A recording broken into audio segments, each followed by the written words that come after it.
Welcome to Digital Mental Health Musings, a podcast series from the eMental Health in Practice initiative, providing health practitioners with the latest news and developments in digital mental health services and resources. MPRAC acknowledges the Turrbal and Yagara people, the traditional custodians of the land on which we bring you this conversation. We acknowledge elders past and present and honour their continuing connection to land, culture and community, and that it's these connections that are intertwined in Indigenous mental health and social and emotional well-being. We acknowledge the strength and resilience of all First Nations people and communities since colonisation of their unceded lands.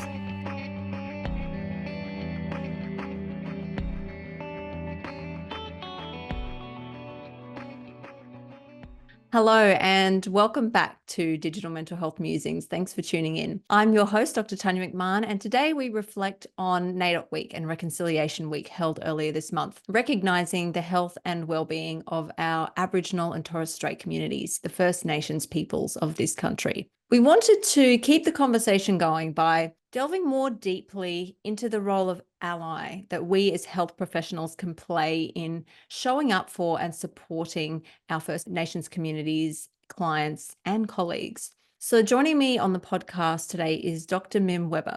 Mim is the Senior Workforce Development Officer at WellMob. For those who aren't familiar with WellMob, it's an MPRAC website co-designed with First Nations peoples to help frontline workers access culturally safe digital mental health and wellbeing tools and resources. The WellMob website also has really fantastic training resources to help non-Indigenous health professionals better understand the impact of colonisation, the need for trauma-aware and culturally embedded healing, as well as practical ways of better connecting with the First Nations people we serve.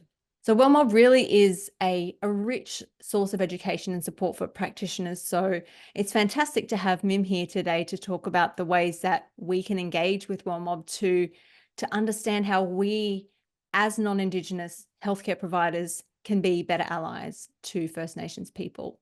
So Mim grew up on Kaurna country in Adelaide, where she worked in education and health before working across the Pilbara in Western Australia for 6 years. And then to Bunjalung country in 1994, where she worked across the Northern Rivers in child and family health, eating disorders, and mental health. Mim, thank you so much for being here. It's really a great pleasure to have you on the show. Thanks, Tanya. And before we go on, I want to preface this conversation by saying that both Mim and I are non-Indigenous clinicians. And this is something we, and I'm sure many of our listeners, grapple with a lot, that while there are Aboriginal community-controlled mental health services doing incredible work, the reality is that many health professionals are non-Indigenous. So for us to support these services and for us to work well with Indigenous clients, communities and colleagues, we need to do the work to educate or perhaps re-educate ourselves about Australia's history, about the impact of this colonist history, the associated intergenerational trauma that continues to impact on First Nations people, about recognising and calling out racism and discrimination in our workplace, the inequity in accessing our healthcare systems, and about our ability to critically reflect on our own biases and privileges. So there will be many of us that have asked ourselves, how can we be respectful and useful allies to our First Nations clients and colleagues? How can we privilege the voices of First Nations people?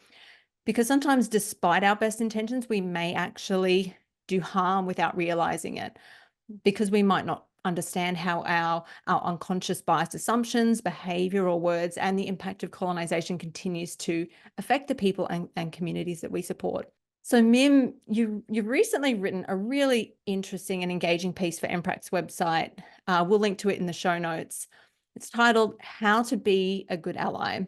I found it really empowering because in that piece, you give us some ideas around true allyship and some of the tools to educate ourselves in how we can contribute to building trustful and respectful relationships with Aboriginal and Torres Strait Islander peoples. In that post, you say that allyship is a lifelong journey of learning. And I wanted to quote you here because I think the sentiment is really powerful. You say, although it's sometimes uncomfortable remembering some of the things I've said in the past, it really shows my lack of understanding then And recognizing this, I can be different now and into the future.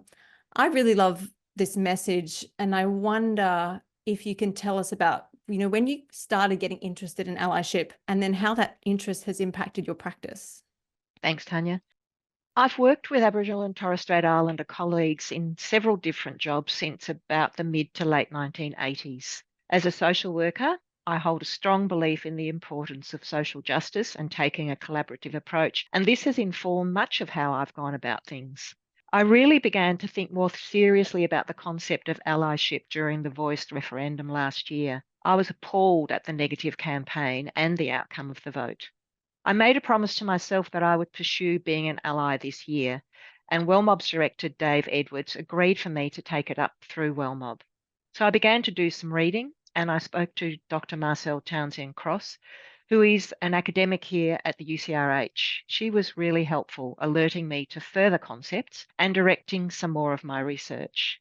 So, just to be clear, this is a beginning journey for me. In no way do I see myself as an expert on this topic. And of course, as I was reading, I began to reflect on my previous roles with First Nations colleagues and how I might have done or said things differently if I had understood more. I really hate it when I offend or upset people because I haven't thought things through more or was too hasty in judging a situation. Of course, I've not done it intentionally, but intention means nothing when someone has been hurt. So these are good opportunities for learning. The blog on being a good ally that I wrote for MPRAC was timed to coincide with Reconciliation Week, as the WellMob team thought it might be timely if there are non-Indigenous people who might like to consider what they may be willing to do in this space, especially in the context of the impact of the referendum on race relations. The purpose of our WellMob blogs is to alert people to some great resources on particular topics. Being a good ally, it seems very timely for Reconciliation Week. I really agree with you there, especially after the referendum result. It feels like a timely moment for us as non-Indigenous clinicians and all other non-Indigenous people in general, I'd add, to really ask ourselves, well, what can we do in this space? What does showing up really look like? And I love what you said there about that process starting with self-reflection, which in this space I think can feel pretty confronting. But like you said, it's such an important opportunity for learning to do that self-reflection. And I know we'll touch on that more a little bit later on. But Mim, you've also written about the importance of allyship in dismantling some of those oppressive structures, the importance of showing up, and not just for the days or the weeks like NAIDOC and Reconciliation Week, that we set aside for reflection, that there are many ways to demonstrate our support for our First Nations clients and colleagues throughout the year, but to move beyond that, to show up in a more genuine way every day. From your perspective, what does practicing true allyship really mean? What are the behaviors and traits of an effective ally? For me, it means being clearer and more alert to the signs of systemic racism, of discrimination or offensive comments or behaviour, even if unintentional. It means having that awareness and alertness more at the front of my consciousness and learning how and when to raise it. And it also means being more mindful to step back with my own commentary or opinion, to listen to and promote the perspectives of my First Nations colleagues. Even when I think I've got something useful to say, I can sit back and listen. Mm. And a very recent example was when WellMob did a webinar with the Black Dog Institute on using digital resources with First Nations clients. And I'd been talking about an example of how we could use the resources on WellMob in a client situation. A question was asked by the facilitator, and I promptly answered. And then my colleague, Angela Sheridan, responded to that question from her experience. It was a much better answer. And if I had sat back and waited instead of feeling like I had to give the clinical answer immediately, it would have been better. Mm. So I recognize it takes time and practice to behave differently, and I will keep practicing it. Mim, one of the specific resources that you direct people interested in allyship to is a beautiful film presented by Miriam Rose Ungama on the practice of Didirri. It's the practice of deep listening. And I'd love to play a short clip from the video for our listeners and viewers here.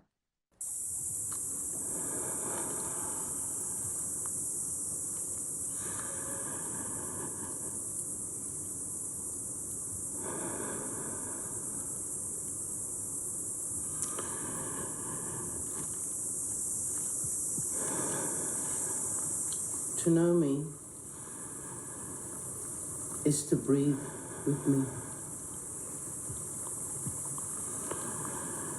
To breathe with me is to listen deeply.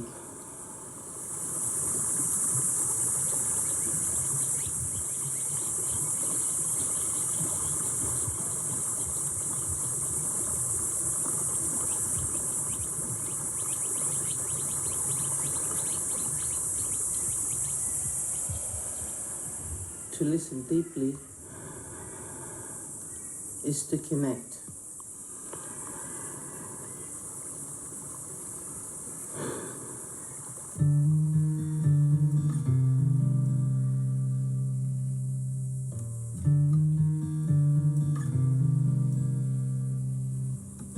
It's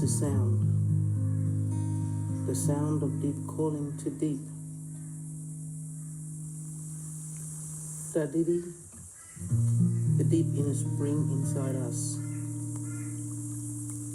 We call on it, and it calls on us. So Mim, can you tell me about the impact of deep listening in allyship and what that might look like, both inside and outside the therapy room?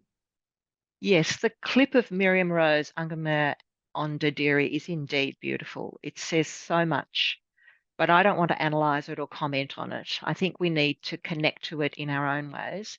And it may speak different things to us at different times, or it may say different things to different people. So I invite the audience to check this video out. It's on WellMob and is spelt Didirri if you search for it. So enjoy it and be open to it. My First Nations colleagues tell me that listening is most important. Listening is really the beginning of any relationship building, but what are we listening to? What are we listening for? What are we noticing? How are we listening? A teacher of mine once proposed that we will find what we are listening for. If we listen for deficits, we will find deficits. If we listen for strengths, we will find strengths. If we listen for hope and possibility, we'll find that too. And truth telling is something that many Indigenous leaders are telling us is important for many reasons. One of these is for us to understand the ongoing impact of colonisation, the everyday racism and its impact now. Listening to those truths has to accompany the telling of truths. I find some of it very uncomfortable, painful even, and it must be even more painful to tell those stories. There are many ways to tell the truths. Rachel Perkins' documentary, The Australian Wars, is one such story. It was an amazing series. And David Marr's recent book, Killing for Country, is another, full of painful stories, but so important. In fact, there's so many brilliant truth-telling films, books, stories, and songs by First Nations Australians. And we can choose to engage with some of those. And if we can listen deeply and openly to what they're telling us, I believe we will learn something. And then we can choose what to do with that listening and that learning. Listening by itself is a start, but it's not enough. Professor Marcel Townsend Cross alerted me to the concept of cultural humility. As I said in the blog, this term was initially coined by two Black African academics way back in 1998, Melanie Tervalen and Jan Murray Garcia. I wish I'd learned this term earlier, as I would have used it in much of my previous education work. And it means reflecting on our own privilege and power in the relationships we have, especially relationships with clients. It recognises that whilst the clinician brings a level of experience and expertise to the relationship, the client is the expert in their own life. And this concept is bread and butter to most social workers and has been for a long time. However, it might not necessarily be so for all other clinical professionals. I would propose that really listening means consulting the client on what they think. Are we even asking the right questions? How much are we able to follow what the client wants to talk about rather than stick to our own Western frameworks of assessment? Is what we are doing or discussing with them experienced by them as helpful? When I was still working as a clinician, that's a long time ago now, I was drawn to narrative therapy as a tool or guide to help me, and that was particularly the work of Michael White and Janella Bird. I've not worked clinically with Aboriginal or Torres Strait Islander people, so I don't want to say how I think clinicians should do that. But I think taking a position of cultural humility might help. and accessing some of the resources we have on WellMob will definitely help. One of those resources is an MPRAC podcast with Angela Sheridan and Beck Pevitt. It's called Spotlight and WellMob, Connecting Digital Mental Health to Culturally Responsive Healthcare. Beck is a non-Indigenous clinician working in the alcohol and other drug space, and she does that with many First Nations clients. Although the focus of the podcast is social and emotional well-being, she gives some excellent examples of how to bring cultural humility into the mainstream work context. I think it's a really good podcast in relation to this clinical work. Yeah, that was a really wonderful and insightful episode. If anyone wants to listen to it, it's from the previous season. We'll link to it in the show notes. But yes, I love this. I love this idea of listening and really listening, because I think it's really at the heart of what we do as healthcare workers and clinicians. And yes, of course, in our Western way of working, we're often really focused on assessing or diagnosing or delivering treatment. But to me, that's secondary to what we have to do first, which is listen and really hear what our clients are telling us. And I think it can be easy to overlook that, to just rush through it and just listen out for the things we want to hear or the things we need to hear to try and, race through our agenda. And I think that idea of deep listening is a lovely reminder to return to the heart of what we do, because it's absolutely necessary in order to really get in sync with and properly connect with, and then properly serve the people that we work with, and then particularly our First Nations clients and families. And in the quote I referenced earlier, you mention sitting with the discomfort and then getting things wrong. Chances are that we will make mistakes as we try to connect in more meaningful ways. But what would you say about that discomfort and how to approach it?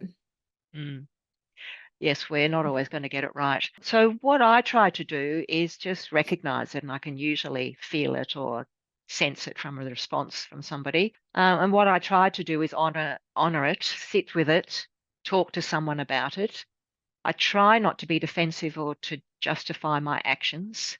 And if it's appropriate and possible, I have apologized to the person with whom I got it wrong, taking full responsibility for it. I recognize that learning can be uncomfortable at times, but also rewarding if we truly do change our actions and behaviors because of it. And what a beautiful and powerful thing to be able to do. What a gift for the person we're working with, for you to be able to give them, is you sitting with that discomfort and potentially experiencing quite a transformative change in how you're working with them because of it.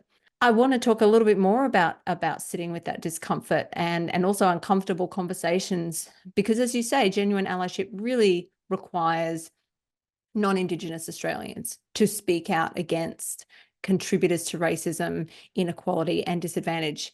It requires us to speak up against the racist comments, language, and false information that perpetuate negative attitudes and stereotypes about Indigenous Australians. And having these conversations may not always feel comfortable, particularly with family, friends, and colleagues. In fact, they might be downright uncomfortable, but avoiding them can mean that important opportunities for change are missed. So I wanted to ask you about your approach to this, and the work that we need to do as non-Indigenous Australians, and particularly as health professionals, to recognise and address racial inequality. There are some organisations that are doing really great work on this. Reconciliation Australia, the Healing Foundation. The Human Rights Commission, with their Racism It Stops With Me campaign, has some excellent suggestions about responding to racism online and in social situations. There's a little section called Bystander Action. Also, the people who've written or filmed the resources that I highlighted in the blog have ideas about what they would like non-Indigenous people to do when they see racism, when we see racism or discrimination in action. What I do know is that we need to be careful in how and when we respond. One of the questions we can ask ourselves in self-reflection is, why does this make me feel uncomfortable? Calling someone out is probably not going to feel comfortable, but being an ally is not necessarily about being comfortable all of the time. And out of adversity can come some opportunity. One of the authors, Alice Curry, says, add your voice when asked to do so. The Racism It Stops With Me campaign says to promote the voices that are being silenced rather than speaking for them. And a couple of the other people who spoke, Tracy Rigney and Summer May Finley, in her article, her excellent article, they both ask us to pull people up who are saying something that's inappropriate or racist, but when we're in smaller social situations. So I think it really depends on the circumstances. Yeah. You know, there are some family members that we're never going to race that with because that conversation's never going to go anywhere. So, you know, we also have to use our own judgment around that. Yeah. In the health services sphere, there may be more structural opportunities to call out racism or systemic inequality. There is policy and legislation to support that. And you may be able to find ways of working within the system to make it work for your client. So I do know that some people have been able to advocate for their client in their circumstances as a way of changing or navigating the system. Being an ally means advocating for your client in a system that may be systemically discriminating against them or their circumstances. So it sounds like there's a lot of ways to be able to respond, and it really we kind of use our clinical and personal judgment about how we can navigate that. Yeah. Mm. I wanted to ask too about self-determination in the context of allyship. Can you explain that for us? And then our role as health professionals in supporting it. Well, self-determination is exactly what it says it is. First Nations people making decisions about their own lives. And again, I need to reiterate that I'm not an expert in this film. In one of the articles, Trent Nelson explains that self-determination means supporting Indigenous communities in the way they want to be supported. And I had a very good friend who was a community development worker. She worked for several years in the Pilbara and Kimberley when I was there. And her perspective was you have to start with what the community leaders and members are saying is most important to them. They actually do know. I think The Voice was a way in which the rest of Australia could have had a helpful reading on whether or not something was going to be useful to communities. The classic disaster in my experience was the Northern Territory intervention in 2007, when the Howard government was so shocked at the incidence of violence and sexual abuse of children in remote communities. And rather than consult with community leaders about what they thought would be helpful, they sent in the Defence Force and hurried through a raft of other legislation and provision.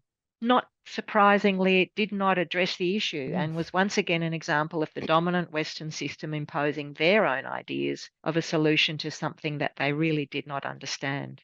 I'm sure Aboriginal and Torres Strait Islander leaders could name many more examples. And it's distressing to me, and it must be even more so to First Nations people, that non-Indigenous decision makers at all levels keep thinking that we've got the answers.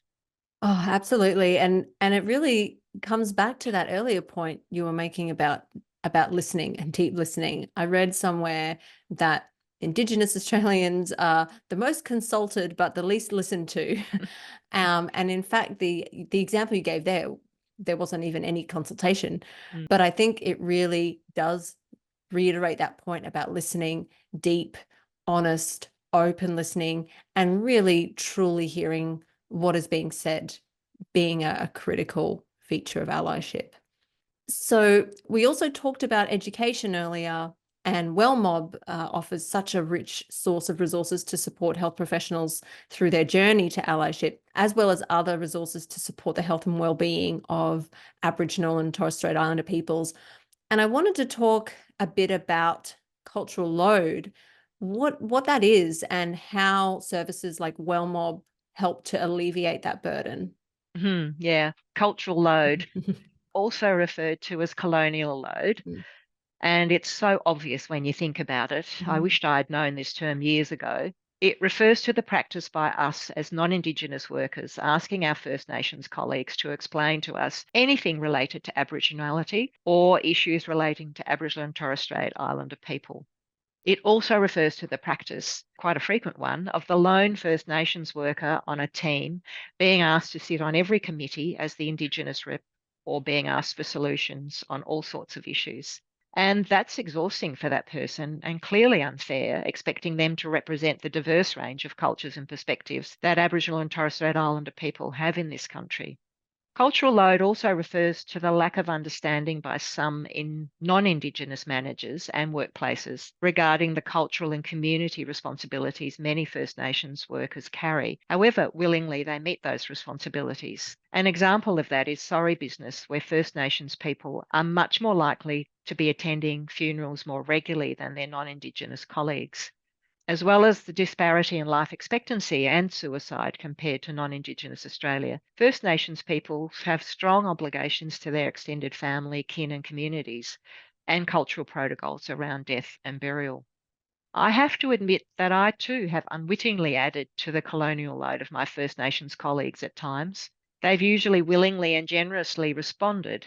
However, one of the authors I reference, Phoebe McElraith, in her article, proposes that we non-Indigenous people can share that load by doing our own research, and it's pretty easy to do these days. There is so much information out there, and if we regularly tune in to certain podcasts or programs, we can hear from First Nations leaders, their views on a whole range of issues.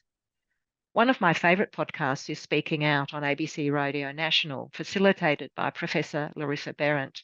And I came across it by accident listening to the radio during wakeful hours in early morning when I should have been asleep. And now I tune in deliberately and regularly. I've learnt so much from that weekly program, anything from interviews with political leaders, filmmakers and authors, to songwriters and political activists. And Professor Behrendt is a beautiful interviewer. There's a fabulous recent 2-part interview with Professor Gary Foley, really interesting to hear and for me to be reminded of this history. So I'd encourage audience people to check it out.